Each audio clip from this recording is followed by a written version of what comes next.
నమస్కారం. ప్రాచీన భారతదేశపు అత్యంత రహస్యమైన శక్తివంతమైన ఆయుధాల గురించిన ఈ చారిత్రక విశ్లేషణకు స్వాగతం. మహాభారత కాలంలో ప్రపంచాన్నే శాసించిన అద్భుతమైన అస్త్రాలు, వాటి వెనక ఉన్న ఖచ్చితమైన భౌగోళిక ఆధారాలను ఈ ఇన్వెస్టిగేషన్ ద్వారా మనం తెలుసుకోబోతున్నాం.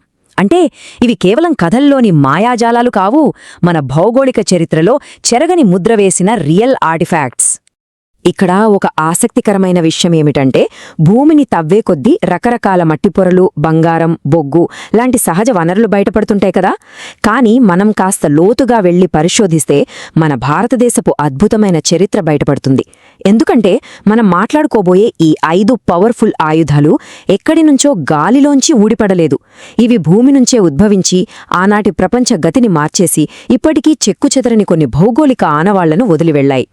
సరే, ఇక ఏమాత్రం ఆలస్యం చెయ్యకుండా ఈ అన్వేషణలోకి లోతుగా వెళ్దాం.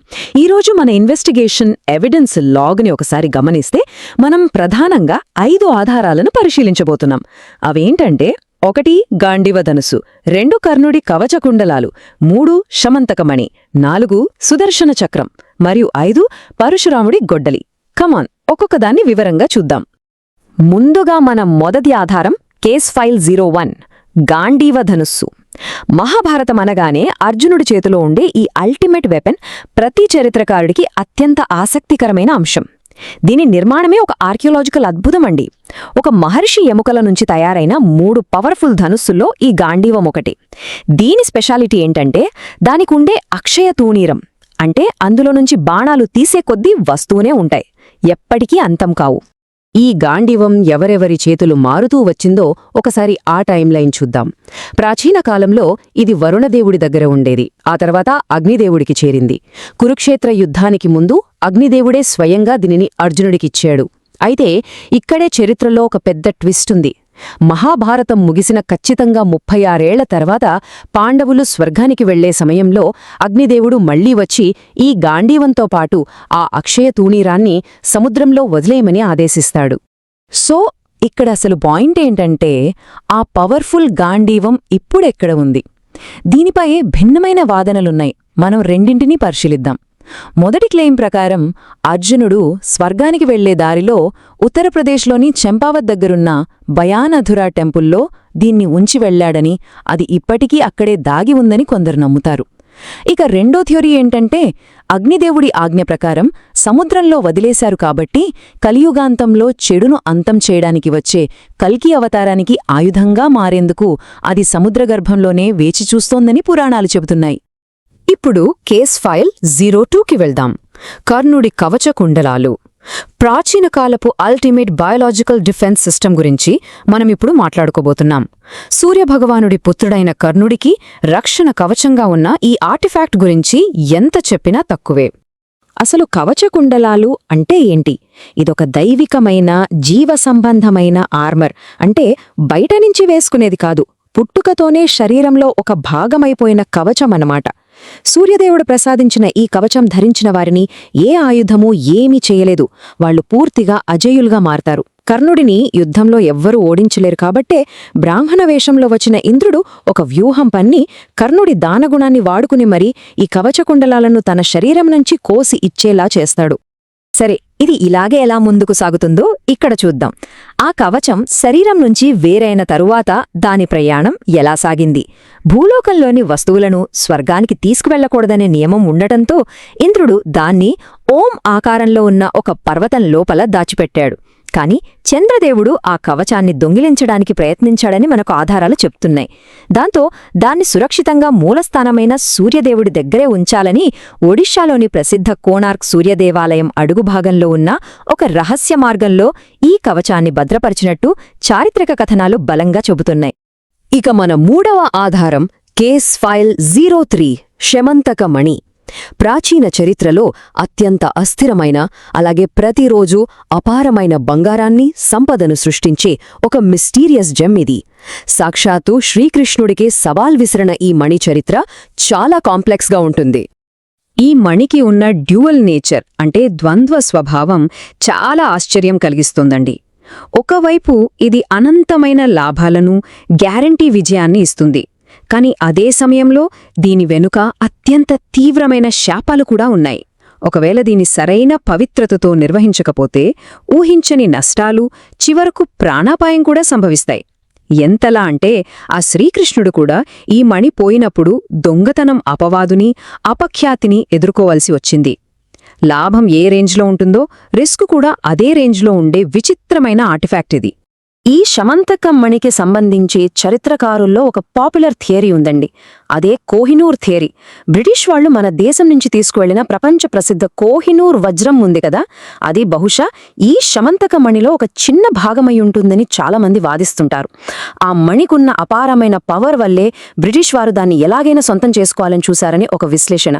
ఇది కేవలం ఒక థియరీ మాత్రమే అయినప్పటికీ ఈ పోలిక నిజంగా చరిత్రలో ఒక పెద్ద మిస్టరీ లాంటిది అనడంలో సందేహం లేదు. నెక్స్ట్ ఆధారం కేస్ ఫైల్ 04 సుదర్శన చక్రం. ప్రాచీన ఆయుధాల గురించి మాట్లాడేటప్పుడు ఒకసారి టార్గెట్ ఫిక్స్ చేస్తే దాన్ని నాశనం చేసి తీరే ఈ అల్టిమేట్ హోమింగ్ వెపన్ని ఎలా మర్చిపోతాం? శ్రీ మహావిష్ణువు వేలిపై తిరిగే ఈ అస్త్రం సాటిలేనిది.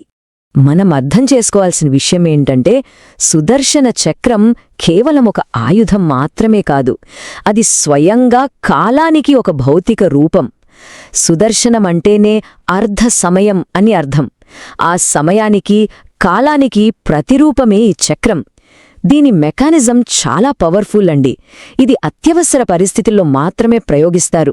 ఒక్కసారి టార్గెట్ లాక్ చేసి వదిలితే ఆ శత్రువు ఎక్కడున్నా సరే ఏ మాత్రం ఫెయిల్ అవ్వకుండా వేటాడి అంతం చేసి తీరుతుంది. ఆ పని పూర్తయిన వెంటనే ఒక్క మిల్లీ సెకండ్ కూడా ఆలస్యం చేయకుండా తిరిగి విష్ణుమూర్తి చేతికి చేరుకోవటం దీని స్పెషాలిటీ. చరిత్రలో ఈ అస్త్రం ఎలాంటి పవర్ఫుల్ ఇంపాక్ట్ క్రియేట్ చేసిందో ఇక్కడ చూడవచ్చు. పురాణాల ప్రకారం పరమశివుని భార్య అయిన సతీదేవి దేహాన్ని ఈ చక్రమే ఖండించింది. అప్పుడు ఆ భాగాలు పడిన చోటల్లా 51 శక్తిపీఠాలేర్పడ్డాయి.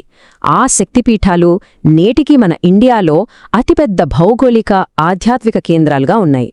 అదేవిధంగా మహాభారత కాలంలో అత్యంత క్రూరుడైన శిశుపాలుని తల నరికింది కూడా ఈ సుదర్శన చక్రమే.